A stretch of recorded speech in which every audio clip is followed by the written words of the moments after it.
Enjoy this free preview from MyOutdoorTV. With the largest library of outdoor shows, we're the home of the adventurous, the champions, the legends. MyOutdoorTV. Try us free. This episode of DoD TV is brought to you by the new specially designed, lightweight, and durable Tenzing Hang Time Day Pack. Go further, hunt longer, Tenzing. You know, deer hunting is a 365-day-a-year process for us, and it probably is for you as well. If you're not doing something out in the field, you're consuming information about how to do it, how to make your spot better, and that's the way we always try to show you or showcase what we do on the farms is something that we've learned that's helped make our lives easier, the deer lives easier, and we try to be informative. That's what we're gonna do with deer season 23. We're starting it right now here in the off season because there really is no off season. I'll borrow Analogic's tagline for that. There's always something to be done, always something you can do to improve the habitat, improve the health of your herd, and perhaps learn something along the way. So as we go through deer season 23, we're gonna take you out into the farms to show you some of the things we do in the off season to make those farms better and ultimately our hunting process better. We're also gonna drift back to fall of 22 and bring to you some of the best hunts we had from last fall. We're gonna do this in a weekly basis here during the winter. That will eventually lead us into turkey season 23, and then once we get into the summer, then the projects never stop. So we're gonna have a lot of stuff coming to you in as quick a fashion as we possibly can as we continue down this path of semi-live production from Drury Outdoors. Hopefully you enjoy this one. It's a fun one. We're gonna do some trapping with Perry. We're gonna go to Alberta with Corey, Wade, and Jared. We're also gonna go to Utah for some encounters there with Josh, Taylor, and Austin. So get ready, deer season 23 starts right now.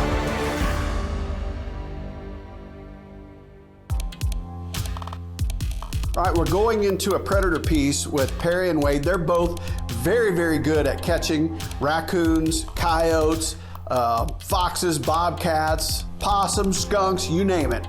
And really the two main targets are raccoons and coyotes. Those are the ones we want to clean up. The raccoons because of the nest predation when it comes to wild turkeys, quail, pheasants, and of course coyotes when it comes to fawn recruitment. Both of those things, nest predation and fawn recruitment, we've seen drop over the last 10 to 15 years. And since we've started to hone in on and focus in on that predation problem, we've started to see more fawns, more baby turkeys. We're doing our part to try and balance the ecosystem out there, because right now, from what we see, it's out of balance. The raccoon pictures we see on our Reconyx cameras, see what you've been missing. Well, it's incredible how many raccoons are out there on the farms. The same with the coyotes. I've never seen so many coyote pictures as I have this year. Wade and Perry have been hunting them, they've been trapping them. We're trying to do everything we can to balance that overall population out and help the game species that we're after. So as you guys just heard Mark talk about, Wade and I spent a lot of time this off season doing a lot of trapping and helping out those fawns and those poults. And trapping season's closed here in Iowa now, but we filmed a lot of tips and tricks and videos on cell phones back in December while we were running in Iowa. We've now moved to Missouri because it is still open. Hopefully you guys find these tips and tricks helpful on your farm and you guys can apply them next season.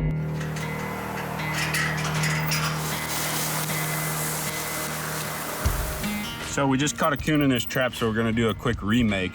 And you can probably see behind me some cattails. There's a pond right here, and there's a run that goes across that they're using on the bank of this pond, which is a really good spot. And on dog-proof trap, it's just a single lever that flips down to a dog that's inside the dog-proof, meaning that a pet or a coyote cannot stick his paw in there and get caught. It's only an upward lever trap. So I just take two hands, pinch it down, grab the dog, and then hook it to the lever. And I set my levers about midway. You can set them all the way deep to where they gotta pull them a lot. I like to set them midway so that they're a little hair. My drive chain is in the ground, and we just killed a coon here, so there's a kill circle. I always like to go in a different spot. This trap yesterday was right here in the kill circle, so I always like to go to a different spot, different scent for them, hopefully. And I like my trap really firm to the ground, so when they go to stick their paw in there, there's no play, there's no movement. You can turn them a little bit, they'll get real solid. And I always take this extra grass and cover my chain up so they can't see it or feel it. And then pretty simple to bait them. I just go to Walmart or somewhere, grocery store, buy a jug of juice or whatever it may be, milk jug, and then this is cat food with a little bit of catfish fishing oil soaked in it, and gives off a really good smell, and they really like it.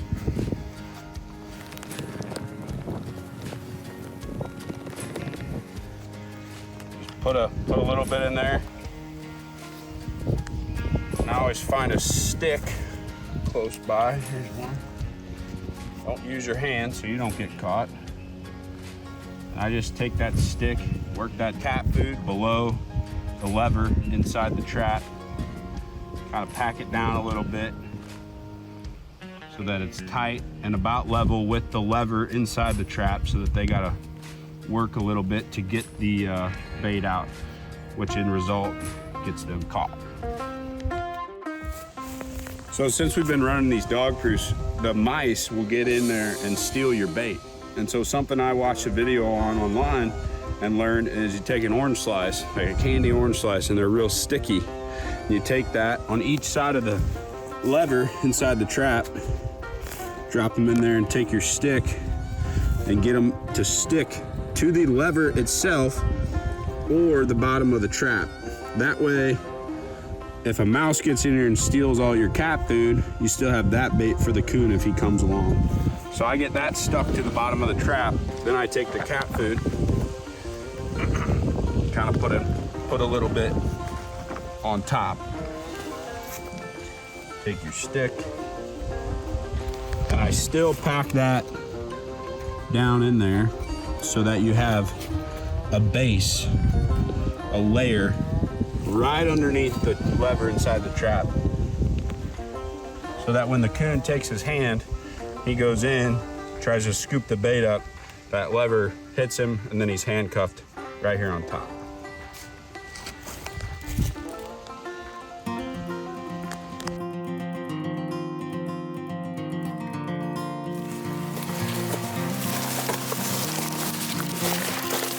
That one. Sucker.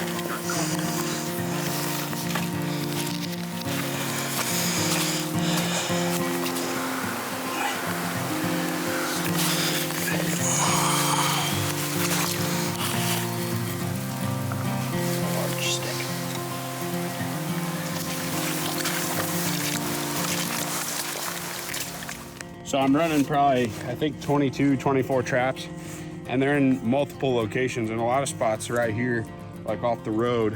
You can see the trap, you can get to it quickly, but multiple locations with multiple traps gives you a bigger line and a bigger spread of your opportunity to catch these coons, possums, skunks, any nest predator that's out there. So deer season's over. Wade and I are taking our part in getting rid of these nest predators, whether it's coons, possums, skunks.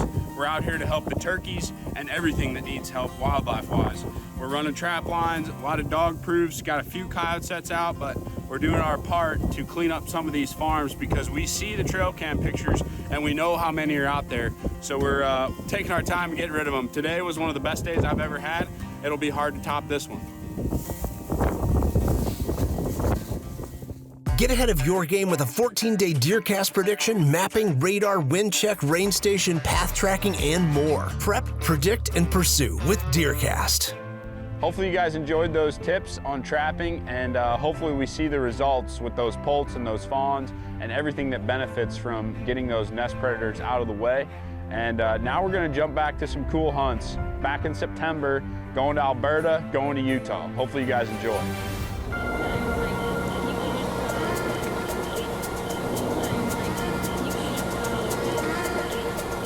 All right, we have been waiting for this since it ended last year. This season, I'm kicking my season off. It's different, it's mule deer. Up at Wild Country again, so we're back. Last year, we were in the elk woods, just had an epic hunt. And this year we are going to be after mule deer. They're in full velvet, so they're absolutely beautiful. But I just cannot wait. Austin, my husband, is guiding me. And obviously I got the Matthews Prima in hand. I have been shooting a lot. I mean, every evening, have not missed an evening. I've worked really hard this summer just on accuracy, trying to get my groups as consistent as I can and shooting further. But anyways, it's just been a fun summer shooting. There is just so many beautiful mature bucks up at Wild Country. I'm just ready. We're going up Sunday, and here we go. We have arrived. We are at the ranch. It feels absolutely beautiful right now. We're in short sleeves. Gosh, I bet it's like 70 degrees, sunny. But first evening, it is Sunday, so hunt starts tomorrow, early in the morning. But we are gonna go spend the evening somewhere pretty, probably up top on a ridge. We're gonna do some scouting. We're gonna do some shooting. Let's go.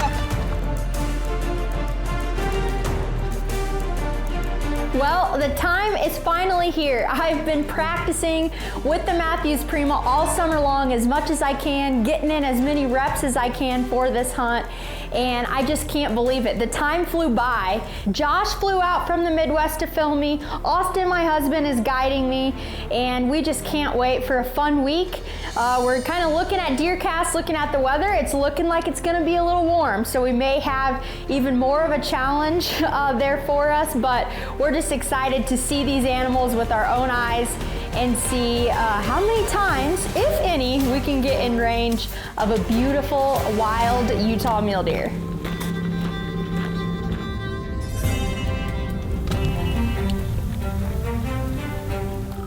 Day number one, morning number one of my Utah mule deer hunt. The anticipation is high. That alarm went off, flew out of bed, got the scent lock on, and off we went. And Austin was like, all right, we are going to a high point where we can see a lot of ground.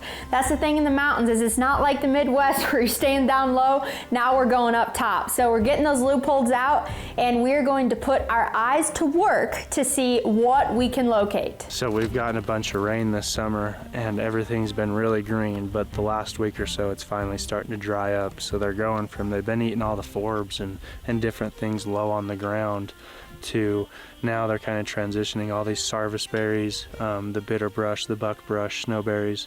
They're starting to transition to that, to where they're browsing a little higher. All that stuff is starting to ripen, and the fruits are starting to come off of that.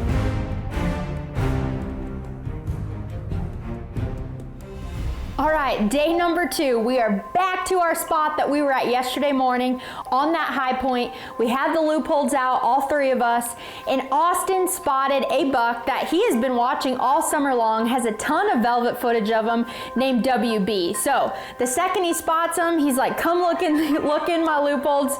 Josh and I get a great look, and we're like, what a deer. And Austin said, hey, it's time to switch positions. Let's actually go get a little bit higher and a different view from him and see if we can watch him go to bed and then make a play.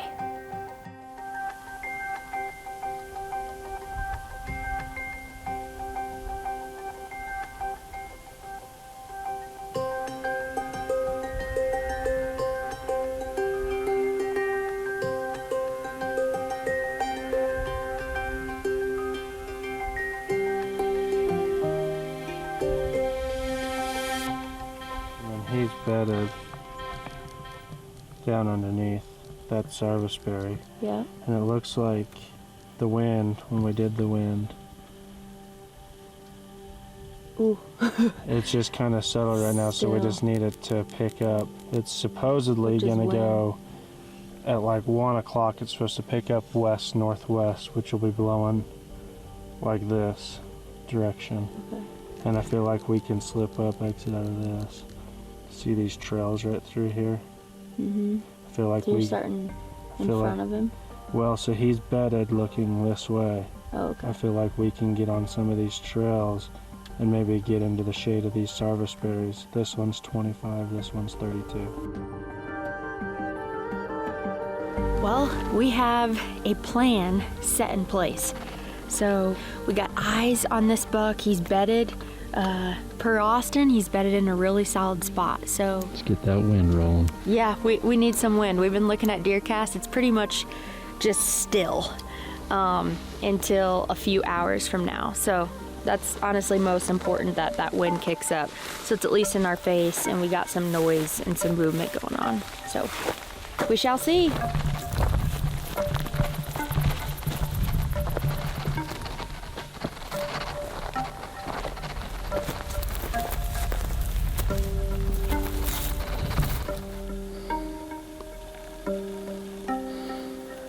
About 180 yards out. Now, here's the thing about the mountains. It takes a lot longer to get to the spot that you're wanting to go to when you're in the mountains versus in the Midwest. So we're hoping that with this forecast we've been handed, you know, it's on Mother Nature, but we're dealing with no wind and really, really warm temperatures. So we're trying to get over towards WB where he bedded as quickly as we can and just hope that by the time we stalk all the way in there that he has stayed under that same sarvisberry tree.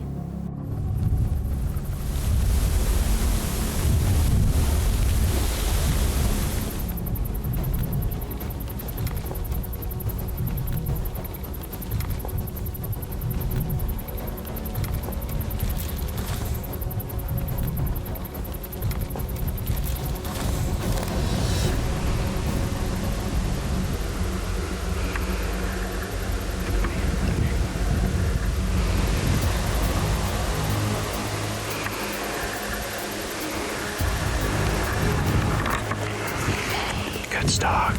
We just got too close. We didn't know exactly where he was, and we finally picked up tips at 27. That was an incredible stock. I mean, we started down there below, low. I mean, we made our plan. The wind picked up, started low, we stalked all the way up, got into here, and unfortunately, I mean, it was awesome, but unfortunately, by the time that we saw the tips of his antlers, he was 27. And we were just about to crouch down, and he had to have picked us up or something. We didn't realize we were that close. Nice work, team. It was fun, though. Close, close, close.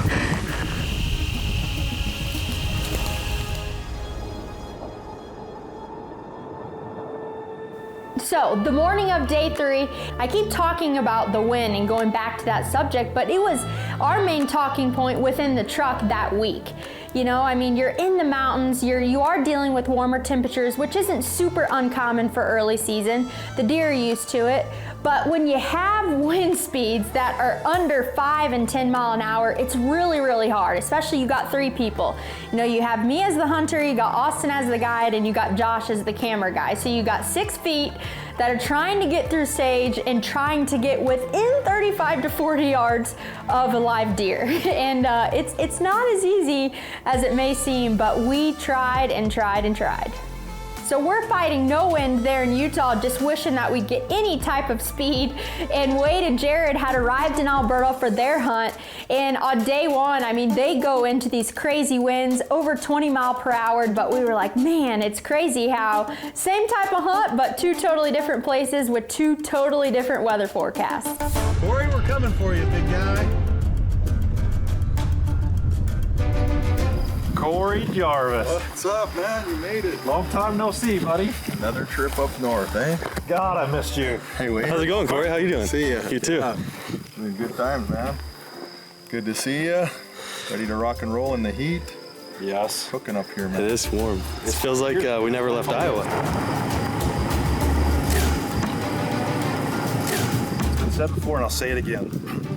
Practice like you play. We literally just got here, said our hellos, hadn't seen Corey in a while, Tyler in a while, and we got the Matthews out of the cases, put the release aids on, shoot at 20, 40, 50, 60, 60, 50, 40, and to be ready to go in the morning. We're hitting right where we need to, got a 15 mile an hour crosswind, a winch to the right, so we'll take it. Shoot, shoot, shoot, and shoot some more. It's kind of like punters punt, kickers kick, quarterbacks throw, archers should shoot daily.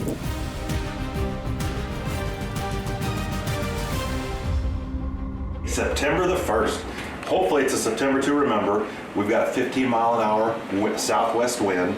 It's going to be a little warm today, but we're not as much worried about that as wind makes all the difference with these muleys. So we're going to try to take advantage of the wind, find one early, stick to him like glue, figure out if he'll bed in a good spot, and then make a stalk on him.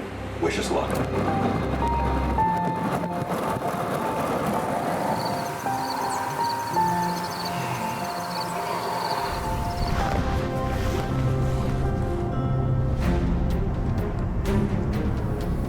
Got the Tacticam viewer on our spotter.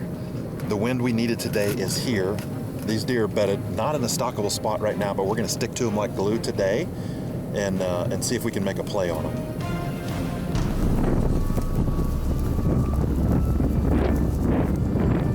First stalk of the 2022 season, super excited. Wind is perfect, right? It's in our face, 25 miles an hour. Deer bedded on this side hill. We're gonna try to get somewhere between 40 and 50. I've made that windy 50-yard shot before as I'm going on my first stalk since 2016, because I haven't been here since 2016. All of those emotions are coming rushing back, and trying to remember all the things we've learned and see if I can employ it in this first stalk, 2022.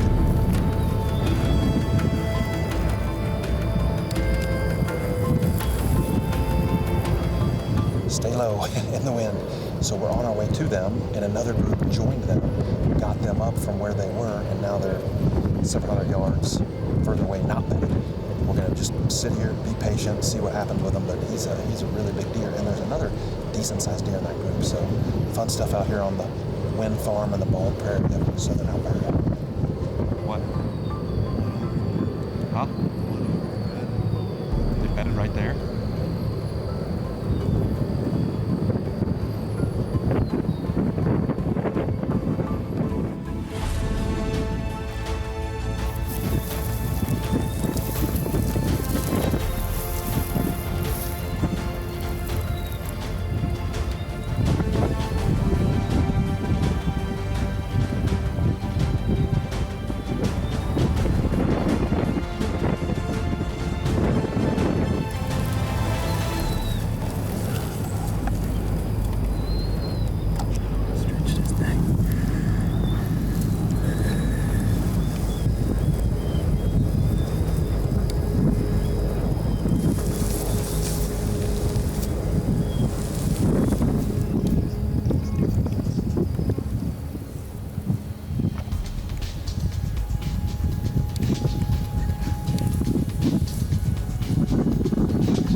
Alberta mule deer here.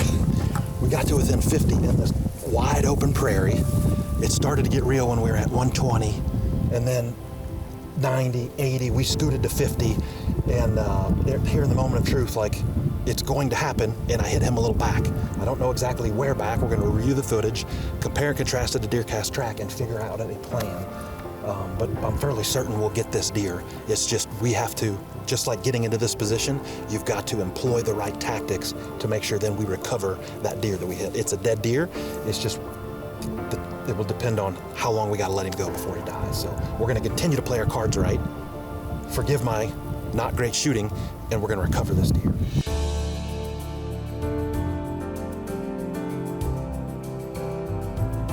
All right, we reviewed the footage, consulted deer cast track, gave it an hour. We're fairly certain because of the onside hit, he's dead. We're just gonna follow the blood trail here and should go hopefully right to him. I don't think he went far. We just shot him over that hill about 100 yards probably. So he made it this far, but he's gotta be here close. Blood. See blood? Blood.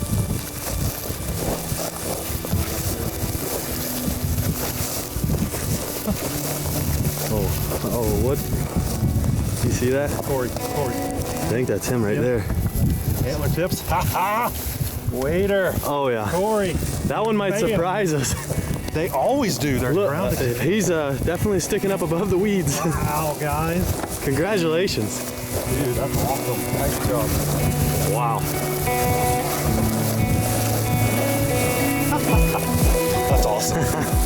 Yeah, he didn't go nowhere, literally just over the hump. Yeah. Right where I lost him. He didn't even go from where we last saw him. Hey, well, there's the fence right there, so. You literally went through everything though. Plus I'm pretty sure the arrow's still through everything. I can see the arrow. Yeah. Wow. Look at the mass on that bad boy, Wade. Yeah, he's awesome. Wow. Awesome. Wow. Wow. Arrow's right through. Like, that's a perfect shot. Look at that thing. Lift him up. Nice. Oh yeah. Oh boy. Yes. We got a massive one. Nice. Thank you, Wade. Thank you, Corey. Alberta Muleys stick and string at its finest. And what a refresher course it's been. Gosh, this is awesome, guys. Awesome. Let's set him up. Mule deer madness at its finest. The goal is simply stated, but to be able to accomplish it is a very complex process, and it is, you're trying to whittle this beautiful province down to stick and string range.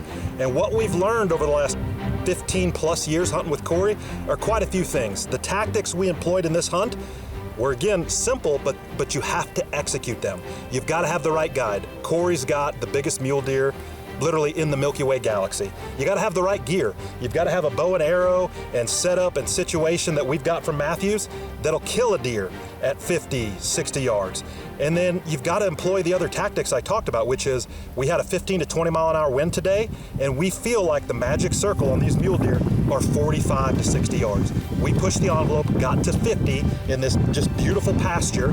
You know, it's 6 to 8 inches tall, and we got to 50 yards of this bedded muley, and he stood up, Wade's on him beautifully, I draw back, the arrow finds this mark, he doesn't go 300 yards and piled up here, and we couldn't be happier hunters. Opening day, September 1st, 2022, you've got to love it. Hopefully you enjoyed this first episode of Deer Season 23. Jared up there in Alberta, one of our favorite spots on earth, getting it done. He waited for that windy day and it worked. Contrast that with the trouble that they were having in Utah, getting close to an animal, no wind to cover that sound, and drastic difference between tactics because Mother Nature was playing along in one case. In another case, she made it really, really tough. Here's episode 1. Before the year's over with, there'll probably be 40-ish or so episodes to Deer Season 23 and another 10 or so within Turkey Season 23. So we're going to bring it to you as fast and as real as we possibly can here at Drury Outdoors.